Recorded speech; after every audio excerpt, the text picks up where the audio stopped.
Assalamualaikum warahmatullahi wabarakatuh. Sebetulnya saya pribadi memang dari awal apa yang saya kerjakan memang tidak jauh dari musik. Awalnya berniat untuk menjadi pelaku di bidang musik. Waktu itu saya kebetulan seorang gitaris dari grup band. Tidak ada niat untuk hal-hal lain selain musik dan karya. Tetapi pada akhirnya semakin berkibarnya kita, semakin lamanya kita di dunia musik, ternyata memang ada. Dan itu tidak jauh-jauh panitianya, atau bahkan kalau kita istilah di musik itu grupis. Fans kita, penggemar kita itu subhanallah, itu luar biasa cobaannya.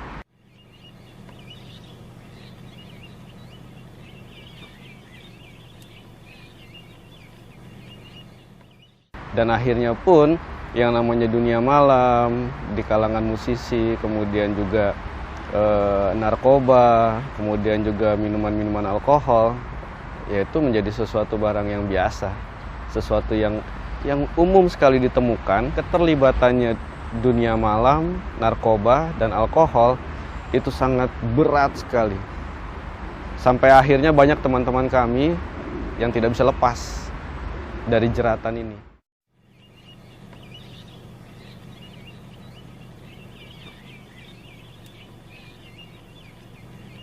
Awalnya itu saya sempat stah waktu itu, sekolah tinggi agama Hindu. Jadi lulusan di sana itu bisa dikatakan langsung menjadi pendeta Hindu. Dari situ saya sempat sekitar 3 tahun. 3 tahun itu masa kuliah saya semester 2 sampai 4. Saya memang mengambil stah. Saya kebetulan asli Bali, keluarga pun keluarga Bali. Tidak ada campurannya, ibu saya Bali, bapak saya Bali, dan mereka berdua Hindu. Dan sampai sekarang pun kakek saya masih menjadi seorang pendeta tertinggi di Bali. Jadi ini memang cobaan berat buat saya. Tapi justru saya menemukan Islam itu dari kitab saya sendiri, bukan dari Al-Quran. Saya tidak pernah membaca Al-Quran, saya tidak pernah cari tahu apa itu Islam. Karena buat saya Islam itu kebencian. Waktu itu, Islam itu sebuah kebencian. Mengingat kita tahun 2000 dan 2002 ada bom Bali, itu Bali sangat luluh lantah. Perekonomian hancur, pariwisata hancur, banyak sekali korban. Kemudian juga efeknya cukup besar untuk Indonesia, terutama khususnya untuk Bali. Islam itu tidak pernah saya pandang. Orang Hindu itu tidak pernah melihat Islam, mempelajari Islam, apa itu Islam, tidak pernah. Tidak pernah. Di stah, saya banyak membaca Weda, saya banyak membaca Sruti dan kitab-kitab pendukung lainnya dalam Weda. Ternyata saya menemukan Islam di situ. Saya menemukan Islam di situ. Bukan dari Al-Quran, bukan dari ustadz, bukan dari sahabat saya yang Muslim, tapi justru dari kitab Weda, agama saya sendiri dahulu Hindu.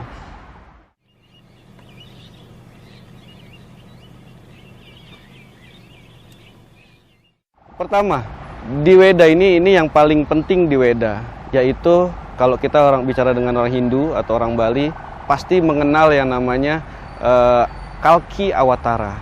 Itu banyak sekali dibicarakan di kitab kami di Weda. Begitu dipelajari, ternyata di sepanjang atau sebanyak kitab yang ada di Hindu, Weda, kitab Weda ini, itu banyak menceritakan Kalki Awatara. Siapa Kalki Awatara? Bagaimana silsilahnya Kalki Awatara dan semua ciri-ciri Kalki Awatara. Jadi di Weda ini disebutkan Kalki Awatara itu lahir di tanggal 12 di awal bulan sepanjang tahun. Kita tahu sendiri Nabi Muhammad SAW itu lahir di 12 Rabiul Awal. Kemudian ciri-cirinya, dia datang dengan naik unta, menggunakan pedang dan panah, berperang dengan 4 sahabatnya. Dan yang lebih luar biasanya ada lagi, ini disebutkan Kalki Awatara ini memiliki ayah yang bernama Visnuyas dan ibunya bernama Sumatri. Sekarang kita punya handphone yang ada smartphone-nya, kita bisa cari translator dari bahasa Sangsekerta menjadi bahasa terjemahan Indonesia. Kalau kita terjemahkan Vishnu Yas, itu artinya adalah hamba Tuhan. Abdullah, ayahanda Rasulullah Shallallahu Alaihi Wasallam. Kemudian Sumatri, ibunya, itu Sumatri itu bisa diartikan dalam Sangsekerta itu lemah lembut. Ibunda Rasulullah bernama Aminah, artinya lemah lembut. Dan masih banyak lagi, dari mulai cara berpakaiannya, dari mulai cara menyisir rambutnya, berpakaiannya, bagaimana cara menyebarkan agama ini, itu banyak sekali dalam Weda. Sebenarnya cukup lama. Saya butuh mempelajari Islam itu selama 5 tahun. 5 tahun ini saya pakai, tidak pernah saya kosong sekalipun untuk mempelajari siapa itu Rasulullah, apa itu Islam, dan apa itu isinya Al-Quran. Saya selalu selama 5 tahun ini. Kemudian saya tidak pernah bersahadat. Saya menjalankan apa yang diajarkan Islam, diajarkan Rasulullah, dan yang diperintahkan dalam Al-Quran, saya jalankan. Tapi saya tidak pernah sahadat.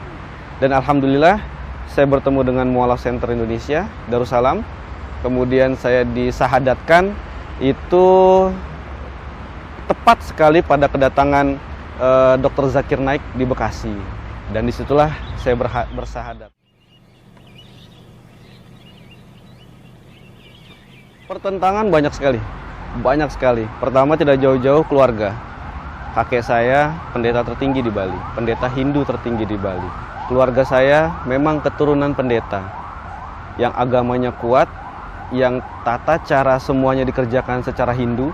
Kemudian juga orang tua saya yang notabene dua-duanya Hindu. Kemudian keluarga, sanak saudara, teman-teman. Saya sedikit sekali punya teman Muslim. Jadi teman saya kebanyakan Nasrani, kemudian juga Hindu. Dan juga di band saya terdahulu ya tidak semuanya Muslim.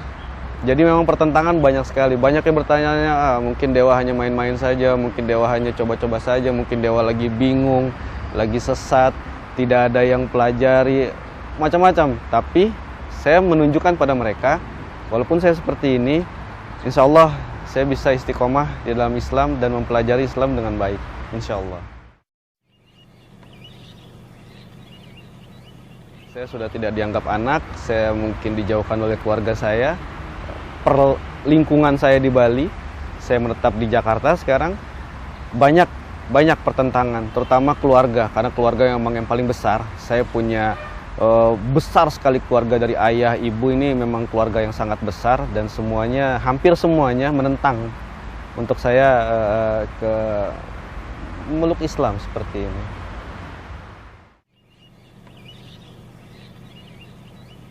Yang saya lakukan ya, awalnya saya selalu curhat dengan Ustadz. Kemudian jawabannya selalu sama. Pasrahkan kepada Allah. Akhirnya saya coba untuk tidak mengatur Allah.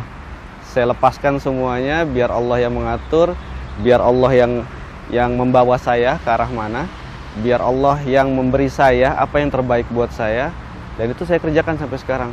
Itu saja. Apapun masalah saya bentangkan sejadah saya, minta sama Allah, berharap hanya kepada Allah, tidak berharap kepada selain Allah. Ya apapun yang dikasih sama Allah ya saya syukuri. Untuk saat ini semuanya saya merasakan cukup, dan Alhamdulillah semua berjalan dengan baik insya Allah.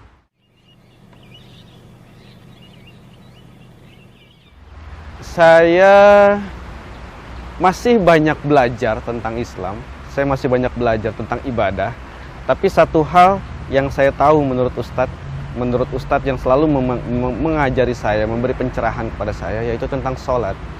Tentang sholat, itu saja yang selalu saya tidak bisa saya tinggalkan, tidak bisa saya remehkan, selalu hanya tentang sholat. Dari situlah saya punya tips satu hal, mungkin bisa teman-teman pakai, bisa menjadi inspirasi buat teman-teman sekalian, terutama yang mu'alaf, saudara-saudara saya yang mu'alaf. Saya tidak pernah menganggap sholat itu wajib. Saya tidak pernah bilang sholat 5 waktu, sholat fardu ini ada sholat wajib. Saya tidak pernah bilang seperti itu. saya selalu beranggapan Allah tidak akan bersedih kalau kita berhenti ibadah dan sholat kepadanya. Yang butuh Allah kita, saya. Allah tidak butuh kita, manusia. Dari situ saya berprinsip ibadah, terutama sholat, saya yang butuh. Itu kebutuhan saya, bukan kewajiban. Kalau saya melihat kewajiban, ini saya berpikir jadi punya hutang besar, jadi punya sesuatu yang harus dijalankan, mau tidak mau, suka tidak suka, itu harus saya jalankan. Tapi saya berprinsip, sholat, ibadah kepada Allah adalah kebutuhan saya yang butuh.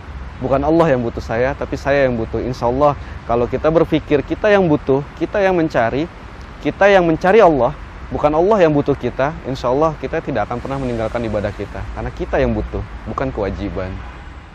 وَالَّذِينَ يُؤْمِنُونَ بِمَا أُنزِلَ إِلَيْكَ وَمَا أُنزِلَ مِنْ قَبْلِكَ وَبِالْآخِرَةِ هُمْ يُوقِنُونَ أُولَٰئِكَ